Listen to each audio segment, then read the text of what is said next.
Based on what I heard last night and I heard throughout the week, I don't think this offer will be enough to get them there. So what now?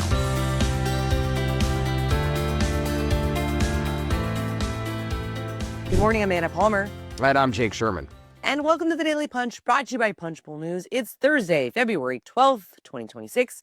Let's get into the mix. Here are your Washington headlines of the day. Number one, DHS shutdown nears. Number two, Trump plays the heavy on tariffs. And number three, progressives versus Aipac. All right, Jake, let's move on to the number one story of the morning. We are talking about how Congress is moving towards, or not, rather, a deal on DHS funding. And this is something that I think we basically could have predicted earlier in the week, but things are kind of at a standstill. Yeah, last night the White House sent over Democrats a offer, the text for their offer on a DHS overhaul. This is I get we're saying it's a last minute bid to avoid a shutdown. That's probably a bit too generous. Democrats are reviewing the White House's proposal, which earlier this week, when it was delivered in letter form, they said was inadequate. So I'm not sure how long that review will take. I think they were going to review it overnight. So the whole thing, as we've been saying, I think a bunch of times this week, is that Democrats need to feel like appreciable progress was made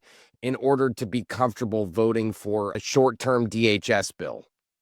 That's the basic equation. Based on what I heard last night and I heard throughout the week, I don't think this offer will be enough to get them there. So what now? So John Thune has plans for multiple votes today.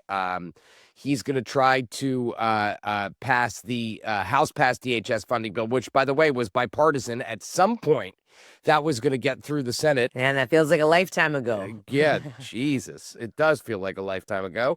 And then that's going to fail. And then Republican leaders will try to pass a DHS CR, but this is all going to be a futile exercise because they're going to leave town today, Congress, the House and the Senate, most likely, without any deal. Now, Mike Johnson has canceled all CODELs, said if there's no official travel, if the government is shut, which is, I guess, a sensible position, you can't go gallivanting around the world while DHS is shuttered. And that doesn't only go for Democrats, but also Republicans. So so that's where we are. What do you think, Anna? I don't know.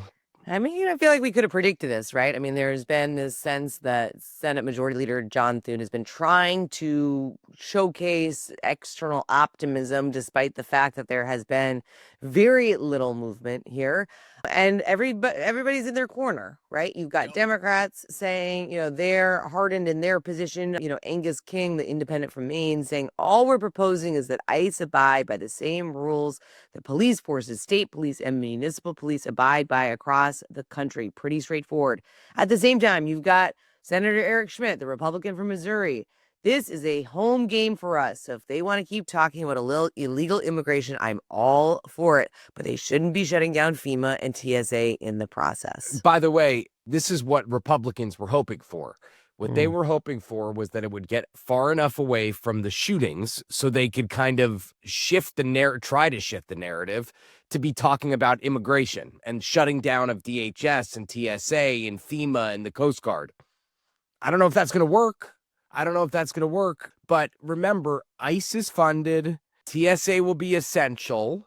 So the pain is, I'll be curious to see where the pain is in this shutdown, Anna. And can the sides come together? Is there, how do they thread the needle, right? I mean, is there something that they can find a pathway forward? But both sides seem pretty entrenched going into the congressional recess. So we will be watching and covering very closely kind of the floor action as you talked about it today and whether or not there's any movement. But right now, it feels like a real hardening of the position. Also, Anna, in the top this morning, we have a fundraising item.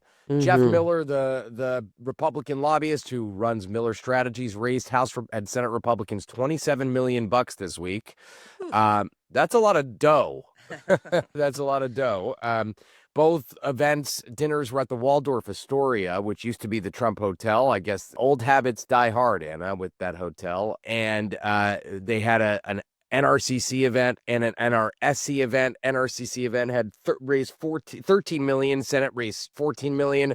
Leadership went. The White House went. So Miller is has been a top fundraising conduit, I guess, for Republicans for a long time, and I guess that's just a lot of dough. What do you think? It's a lot of dough. We'll leave it there. All right, Jake, let's move to the number 2 story of the morning. We write this morning, when the only tool you have is a hammer, everything looks like a nail. Such is life with President Donald Trump, who's warning that Republicans will be made to suffer either in primaries or on election day for voting against his unprecedented tariff regime.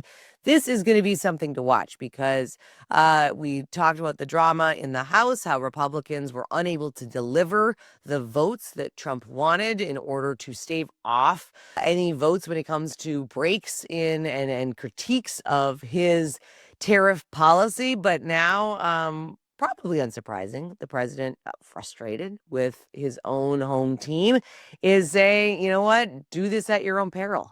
I'm sometimes frustrated with my own home team. No, I'm kidding.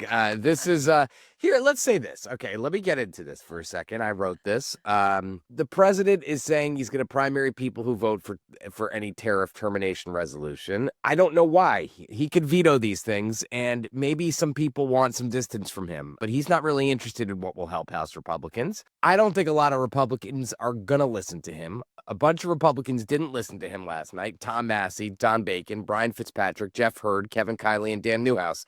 Now, to be fair, I thought a lot more Republicans would vote to terminate the emergency with Canada.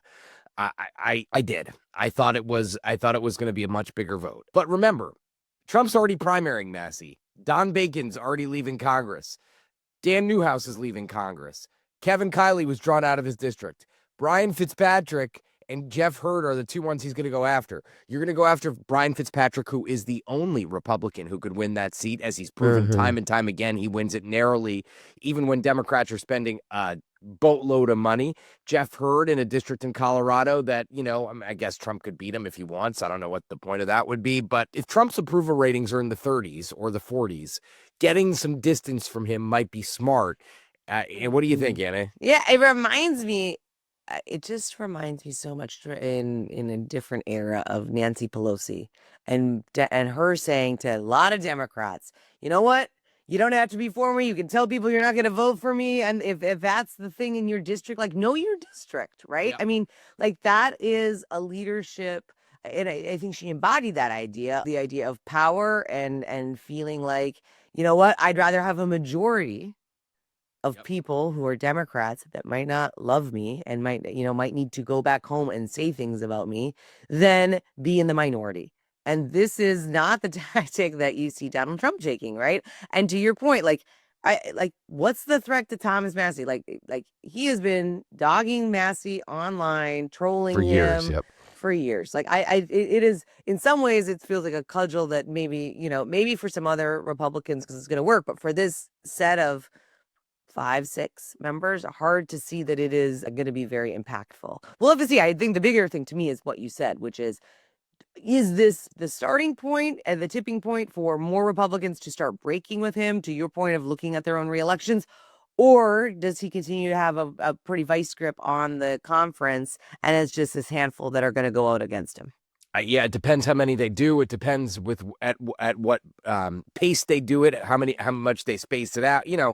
I think it depends on a lot of factors. So anyway, we will be watching. All right, number 3, the story this morning is on progressives and how they are finally feeling hopeful about their ability to take on Aipac after years of drowning under an avalanche of the group's campaign spending. This, of course, comes after Aipac weighed in the New Jersey special election, and the left notched a major win after former Representative Tom Malinowski conceded in his still too close to call election. Yeah, Aipac had a huge misstep here. They tried to beat Tom Malinowski and ended up with Annalee LaMeja, who is on Aipac's position worse for them than Malinowski would be.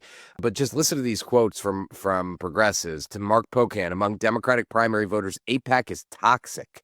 Now, definitely people look at that money as negative, and if you have that money, you have to start answering more questions. Greg Kassar, Aipac greatly underestimates how unpopular their policy positions have become in the country. Aipac says they're going to be very active this cycle, but, it's interesting, Anna. The Aipac runs this money through UDP, United Democracy Project, which is a super PAC. But it's true. People taking this money are being forced in the Democratic primaries to answer questions about Aipac's participation or Aipac support. Some members are completely happy answering that. Others are not, or members and candidates. Others are not.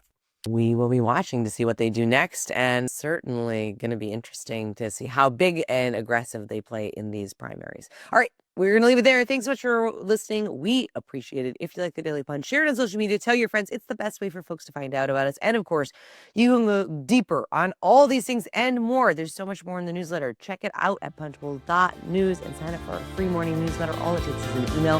Have a great day and stay safe, everybody.